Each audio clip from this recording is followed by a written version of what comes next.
RCF.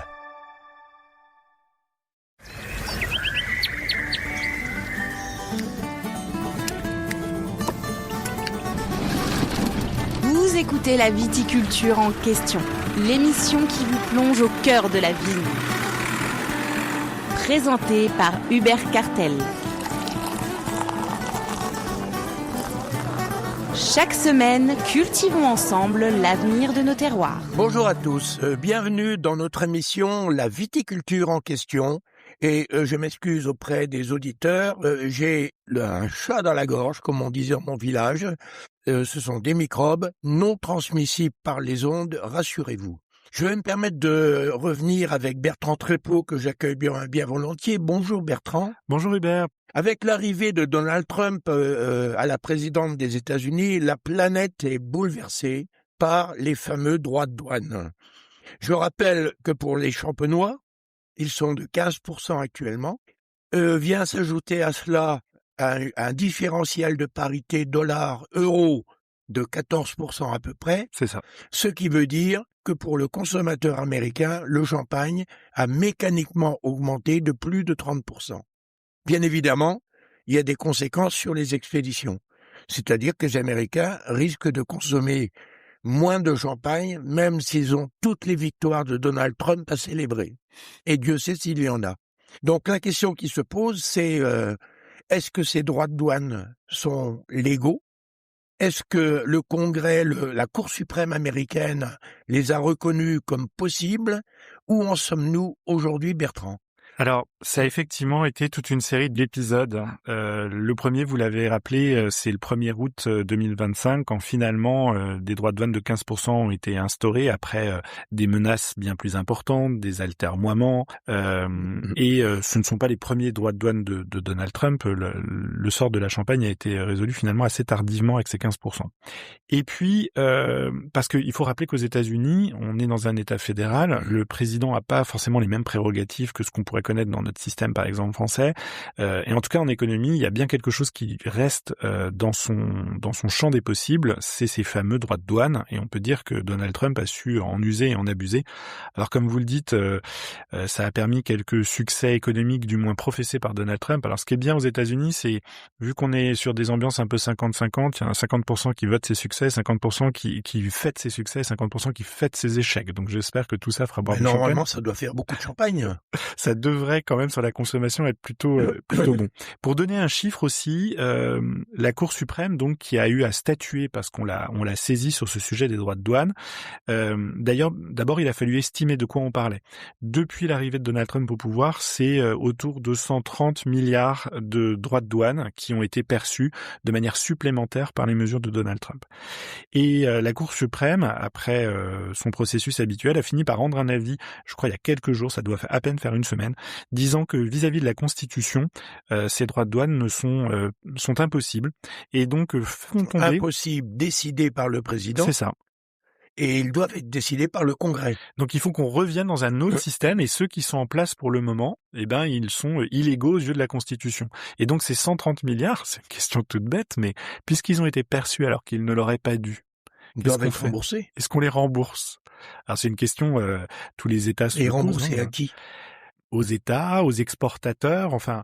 Et là, on est dans une zone où la décision est toute nouvelle, ça ne s'est jamais produit. Donc on est en train de se demander ce qu'on va faire de cette question des remboursements. Et la première réaction de Donald Trump a été de dire, parce qu'on peut pas dire que ce soit un homme toujours amené par la réflexion, le côté posé et qui essaye de garder quelques jours avant de parler. Et il a immédiatement dit, très bien, si c'est le fait que ces décisions soient unilatérales qui rend les décisions illégales, je vais commencer par dire c'est 10% pour tout le monde. Donc, ce qui contredit tout ce qu'il avait signé jusqu'à présent. Là aussi, c'est pas facile de voir comment tout ça va s'emboîter. Il a passé des accords avec des pays, avec des taux différents, etc. Et là, en l'espace de 24 heures après l'annonce, il dit non, tout ça c'est fini, maintenant c'est 10% pour tout le monde, et puis on va voir ce qu'on fait après. Mais la question n'est pas d'avoir de façon illégale décidé des droits de douane différents suivant les pays à la tête du client. La question, c'est est-ce que le président des États-Unis a la possibilité de fixer des droits de douane et de les imposer sans passer par les structures démocratiques américaines. La question n'avait jamais dû se poser dans ces questions-là, parce que vous voyez que il avait déjà pratiqué ses droits de douane lors de son premier mandat, et ça n'avait posé aucun problème à la Cour suprême. Elle n'avait pas été saisie à l'époque, et elle ne s'était pas positionnée sur ses droits de douane. Lui, il s'est contenté de recommencer quelque chose qu'il avait déjà fait. C'est un peu toujours ça, le droit aussi. C'est que tout d'un coup, on se met à lire les petites lignes. Et on dit, surtout dans le droit anglo-saxon. Et donc, ce qui est surprenant, c'est que dans son premier mandat, la Cour suprême était majoritaire démocrate. Dans le mandat nouveau, il a fait nommer des juges, qui fait qu'aujourd'hui, les républicains dans cette Cour suprême sont majoritaires. Et pourtant, 6 ont voté contre la décision de Trump et 3 ont résisté aux côtés de Trump. Alors, vous avez raison, c'est intéressant, mais il s'est dit quelque chose aux États-Unis. Il y a eu un résultat d'une étude qui, je pense, a pesé dans la dimension, bien entendu, éminemment politique de cette décision, c'est évident. C'est que 90% des droits de douane, selon une étude américaine suffisamment sérieuse pour qu'elle soit relayée par tous les médias du pays, que 90% de ces droits de douane avaient finalement été payés par les consommateurs américains. Bien sûr. C'est eux qui avaient dû payer des tas d'objets plus chers.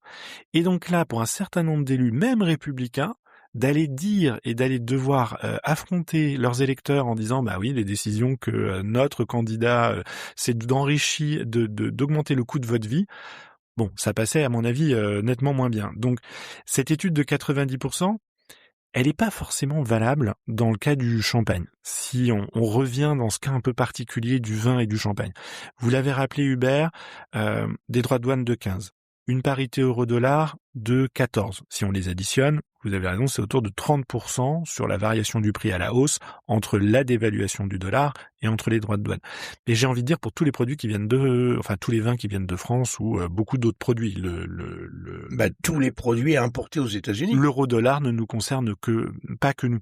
Bien sûr. Mais dans le cas du champagne, ce qu'on voit très concrètement sur la filière, c'est que les opérateurs sur les expéditions de 2025 ont baissé les prix d'au moins 13%. Alors comme c'est une moyenne, on peut pas l'avoir par pays, mais c'est sûrement aux États-Unis qu'ils ont baissé les prix. Ce qui veut dire que nos exportateurs ont pris à leur charge une partie de cette augmentation. Pratiquement plus de la moitié. Parce que les 30% n'ont pas été répercutés et ça fait que 13 à l'arrivée. On en a pris une partie.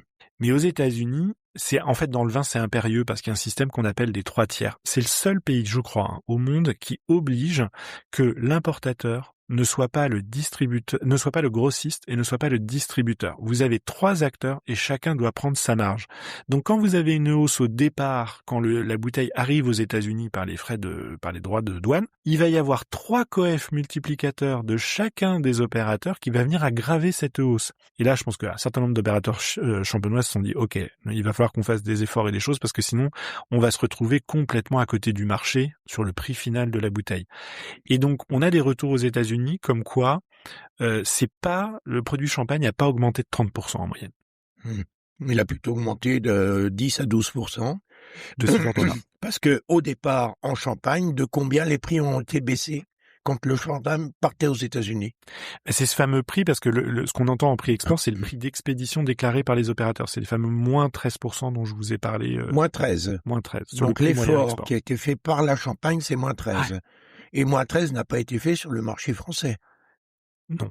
Nous, on observe un prix... Mais il y a une mécanique qui fait que le marché français est plutôt tendance baissière. Oui, le marché français, il est mal orienté. Et on revient à une émission précédente où on parlait de Wine Paris, c'est du message de la filière champagne qui, j'ai presque envie de vous dire la première fois, moi ça fait 20 ans que je suis en Champagne, je n'avais jamais entendu le comité Champagne dire la priorité c'est la France. Alors pourquoi ils disent ça en 2 mots?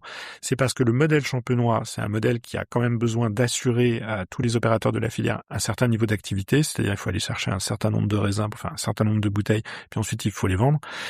Et le pari champenois jusqu'à présent, c'est que le champagne, ça s'internationalisait. La France reculait, mais parce que, pour des tas de raisons, peut-être de prix, de pouvoir d'achat, de consommation, de vieillissement de la population, de réduction de la population, enfin plein de paramètres. Mais on devait toujours aller chercher plus de consommateurs à l'export pour compenser la baisse du marché français. Et là, il se trouve que depuis 2 ans, ça devient clair. Le marché français recule plus vite que ne progresse l'export. Tout à fait. Et il manque 60 millions de bouteilles expédiées en 4 ans. On a perdu 60 millions de capacité d'expédition Et c'est quand même assez considérable. Bien sûr. Et Hubert, je vais vous dire quelque chose que tous nos auditeurs qui ont travaillé dans le commerce connaissent par cœur. Il est plus facile de fidéliser un client que d'aller en chercher un nouveau.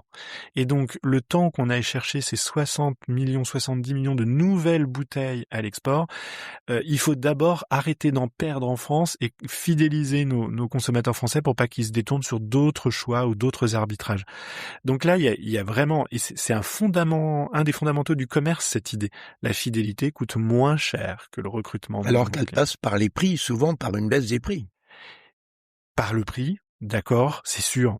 Mais il y a aussi où est-ce qu'on trouve ce produit en France ? Est-ce qu'on a adapté le produit par rapport aux jeunes générations, par rapport au point de vente où il est, par rapport à la concurrence ? Il n'y a plus du tout la même concurrence dans nos linéaires de supermarchés ou chez nos cavistes qu'il y a 15 ans. Les bulles italiennes ont fait une entrée tonitruante. La plupart de nos régions viticoles, elles ont des difficultés commerciales. Qu'est-ce qu'elles font pour essayer de se redynamiser ? De la bulle. Et on se retrouve avec une offre de crémant qui a jamais été aussi diverse, qui a jamais été aussi, soyons honnêtes, attractive. Et donc ce niveau de compétition, on l'avait pas sur notre marché domestique. Voilà, tout ça c'est des challenges. Il était bien de reposer, je pense très important de le dire, ça a surpris des champenois d'entendre ça, mais de rappeler, écoutez, dans l'immédiat, la priorité c'est la France.